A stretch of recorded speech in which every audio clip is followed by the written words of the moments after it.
ఈ ప్రపంచంలో ఏదీ శాశ్వతం కాదు అని అందరికీ తెలుసు. కానీ ప్రతిరోజు ఏదో ఒక విషయం మీద ఉరుకులు పరుగులు తీస్తూ ఉంటాం. మరి ఈ కథలో అతిగా సంపాదించాలని సుశీలమ్మ తన కుటుంబాన్ని నిర్లక్ష్యం చేసి ఆఖరికి డబ్బు కన్నా బంధాలు మిన్న అని ఎలా తెలుసుకుందో మీరే చూడండి. సుశీలమ్మ, రాజయ్య ఇద్దరు దంపతులు ఒక మారుమూల గ్రామంలో ఉంటున్నారు. సుశీల తను అనుకున్నదే చేయాలనే మనస్తత్వం కలది. రాజయ్య సుశీల పనులకు ఎప్పుడూ వంక పెడుతూ ఉండేవాడు. వాళ్ళిద్దరికూ ఇద్దరు మగపిల్లలు. రాజయ్య పొలం పని చేస్తాడు. సుశీల ఇంట్లో ఆవులను గేదెలను చూసుకుంటుంది. సుశీల ఆవులు గేదెల పాలు అమ్ముకునేది. కానీ ఊర్లో ఉన్న మిగతా వారికన్నా ఎక్కువ ధరకు అమ్ముకునేది. ఎందుకు ఎక్కువ ధరకు అమ్ముతున్నావు అని ఎవరైనా అడిగితే ఇష్టముంటే పట్టుకెళ్ళండి, లేకపోతే వదిలేయండి అని ముఖం మీదే సమాధానం చెప్పేది. నచ్చిన వాళ్ళు తీసుకునేవారు. మిగిలిన పాలు హోటల్కు వేసేది. ఆవుల గేదెల పేడను అమ్మేది. కోళ్లను పెంచి కోడిగుడ్లను కోడి పిల్లలను అమ్మేది. ఇంటి ముందున్న పెద్ద కుంకుడు చెట్టు, మునగ చెట్టు, జామ చెట్టు ఉంటే వాటి కాయలను రాల్చి అవి కూడా అమ్ముకునేది. ఇలా ప్రతిక్షణం ఏం చేస్తే ఎలా ఆదాయం వస్తుందో ఆలోచించేది. ఒకరోజు రాజయ్య, సుశీల, ఒక్క క్షణం కూడా తీరిగ్గా కూర్చోవా? ఇప్పుడు సంపాదిస్తుంది సరిపోదా? అలా ఎంతసేపు డబ్బు సంపాదన మీదే ఉంటావు అని అంటాడు. అప్పుడు సుశీల, ఊరుకోండి, నేనేం సంపాదిస్తున్నానని అలా మాట్లాడుతున్నారు అని అంటుంది. ఆ మాటలకు రాజయ్య, మరి కాదేంటి సుశీల, పాలు, కూరగాయలు, పండ్లు, కోడిపిల్లలు, గుడ్లు అమ్మడమే కాక మళ్ళీ పిండి వంటలు చేసి అమ్మడం మొదలుపెట్టావు. ఈ డబ్బులన్నీ కూడబెట్టి ఏం చేస్తావు చెప్పు? పోనీ ఆడపిల్ల ఉందమ్మా, కట్నానికి కసారికి ఖర్చు పెట్టాలి అని. మనకా మగపిల్లలు, కోడలి పిల్లలే అన్నీ తీసుకొస్తారు, ఇంకెందుకు చెప్పు అని అంటాడు. అప్పుడు సుశీల, అబ్బబ్బా, మీ కళ్ళు ఎప్పుడు నా సంపాదన మీదే ఉంటాయి. అయినా నేను సంపాదిస్తుంది మీకు మన పిల్లలకే కదా. దీపం ఉన్నప్పుడే ఇల్లు చక్కబెట్టుకోవాలి అంటారు. నేను అదే చేస్తున్నాను. ఏ వస్తువును ఎలా ఉపయోగిస్తే ఎలా ఆదాయం వస్తుందో అదే చేస్తున్నాను. ఎంత డబ్బు ఉంటే అంత మర్యాదండి, మీకు తెలీదా ఏంటి అని అంటుంది. అప్పుడు రాజయ్య, సుశీల, డబ్బు ఒక్కటే శాశ్వతం కాదే. నిజమే, డబ్బుంటేనే మనిషికి విలువ, దాన్ని బట్టే గౌరవం కూడా ఇస్తున్నారు, నేను కాదన్ను. కానీ డబ్బు చాలా తెలివైంది. మనకి కావలసినవి ఇస్తూ మన దగ్గర ఎంతో విలువైన అనుబంధాలను, మనశ్శాంతిని, నమ్మకాన్ని కాజేస్తుంది అని అంటాడు. సుశీల, ఆహా, అబ్బో, అదెలాగో అని అడుగుతుంది. రాజయ్య, అదెలా అంటావా? చూడు, డబ్బు సంపాదించాలనే యాతనలో నన్ను పిల్లలను ఏమైనా పట్టించుకుంటున్నావా? మేము తింటున్నామా లేదా అని కూడా నువ్వు చూసుకోవడం లేదు. నీ మటుకు నువ్వు ఏదో వండి పడేస్తున్నావు. వడ్డించుకోమని చెప్పి నువ్వు మళ్ళీ నీ పని నువ్వు చూసుకుంటున్నావు. ఇలా చేస్తే అనుబంధాలు ఎలా నిలబడతాయి చెప్పు? తరువాత నీ పిల్లలే నీ మాట వినడం మానేస్తారు.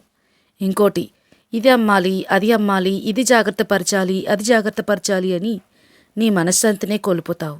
పోను పోను ఈ డబ్బు మాయలో పడి నన్ను కూడా నమ్మడం మానేస్తావు. ఆ మాటలకు సుశీల, చాలేంటి సమడం, అలా కూర్చొని ఉంటే భారతాలు చెప్తారు నాకు. పక్కింటి పిన్నిగారు వచ్చినట్టున్నారు పిండి రుబ్బించుకోవడానికి, నేను వెళ్తున్నాను అని వెళ్ళిపోతుంది.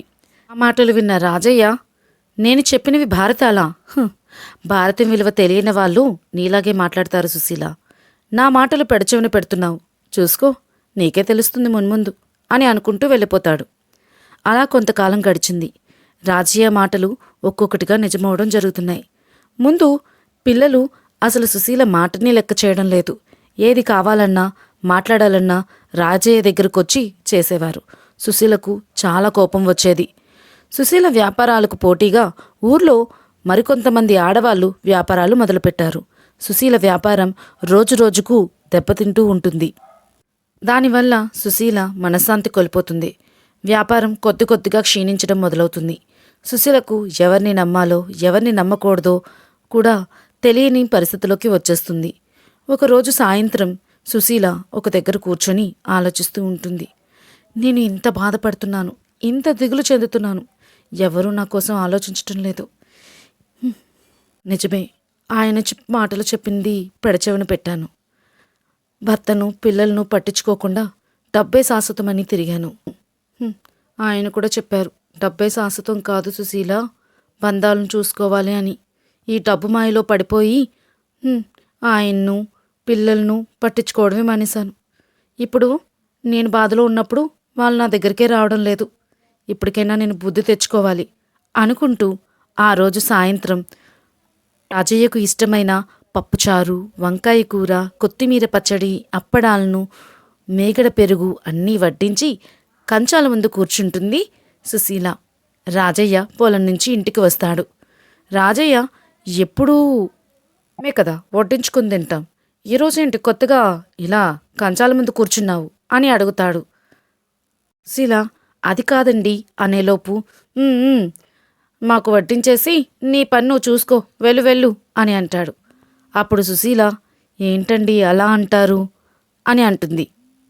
రాజయ్య ఇదేంటి కొత్తగా ఇలా అడుగుతున్నావు, నువ్వు రోజూ చేసే పని ఇదే కదా అని అంటాడు. అప్పుడు సుశీల బాధతో ఏమండి నన్ను క్షమించండి, డబ్బు మాయలో పడి మిమ్మల్ని పిల్లలను అసలు సరిగా పట్టించుకోలేదు. నాకు ఇప్పుడు అర్థమైందండి, బ్రతకడానికి సంపాదించాలి కానీ సంపాదించడానికే బ్రతకకూడదు అని. ఇక నుంచి మిమ్మల్ని పిల్లలను బాగా చూసుకుంటానండి, మీ తర్వాతే ఏదైనా అని అంటుంది. ఆ మాటలు విన్న రాజయ్య సంతోషించి పోనీలే నీ కళ్ళు ఇప్పుడు తెరుచుకున్నావు అని నవ్వుతాడు. ఆ రోజు నుండి సుశీల తన భర్తను పిల్లలను చాలా చక్కగా చూసుకుంటుంది. తనకు అవసరమైన వ్యాపారాలను చేసుకుని మిగిలినవన్నీ వదిలేస్తుంది. అంతే కదండి, డబ్బే ప్రపంచమని నమ్మిన మనుషులకు ఈ బంధాలు బంధుత్వాలు విలువ తెలియడం కొంచెం ఆలస్యం అవుతుంది. కానీ వాళ్ళు తెలుసుకున్నాక ఆ బంధాలను ఎంతో చక్కగా నిలబెట్టుకుంటారు.